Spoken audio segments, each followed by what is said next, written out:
بسم اللہ الرحمن الرحیم۔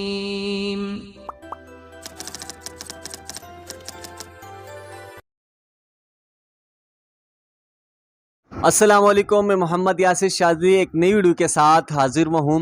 ناظرین، خواب اور تعبیر کا سیگمنٹ ہمارے چینل میں جاری ہے، پورا ایک پلے لسٹ ہے، اس میں بہت ساری ویڈیوز خواب اور ان کے تعبیر کے بارے میں ہے۔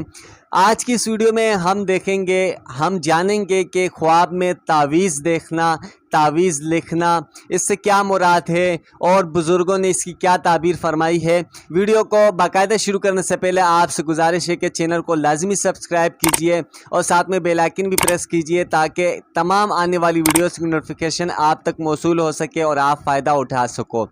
تو ناظرین، شروع کرتے ہیں۔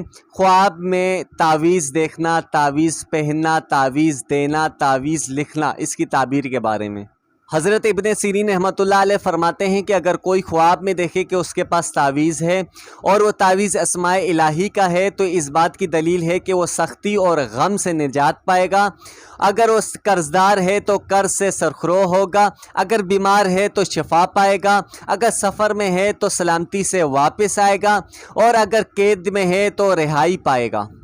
حضرت ابراہیم کرمانی رحمۃ اللہ علیہ فرماتے ہیں کہ اگر کوئی شخص دیکھے کہ وہ خواب میں لوگوں کو تعویذ لکھ کر دیتا ہے تو یہ اس بات کی دلیل ہے کہ لوگ اس سے فائدہ اٹھائیں گے۔ اگر کوئی شخص دیکھتا ہے کہ خواب میں وہ لوگوں کو تعویذ لکھتا ہے اور اس کے بدلے پیسے حصول کرتا ہے تو یہ اس بات کی دلیل ہے کہ وہ فکر مند ہوگا اور غمناک ہوگا۔ تو ناظرین، آپ نے تعویذ کے جو تعبیر ہے اس کے بارے میں آپ نے سنا اور جو بزرگوں نے فرمایا وہ بھی آپ نے جانا۔ تو امید کرتا ہوں کہ ویڈیو آپ کو اچھی لگی ہوگی، اسے لائک کیجئے گا اور ساتھ میں سبسکرائب لازمی کیجئے گا اور خصوصی میرے لیے دعا کیجئے اور ساتھ میں اپنا اور اپنی فیملی کا خیال رکھیے گا۔ اللہ حافظ۔ السلام علیکم ورحمۃ اللہ وبرکاتہ۔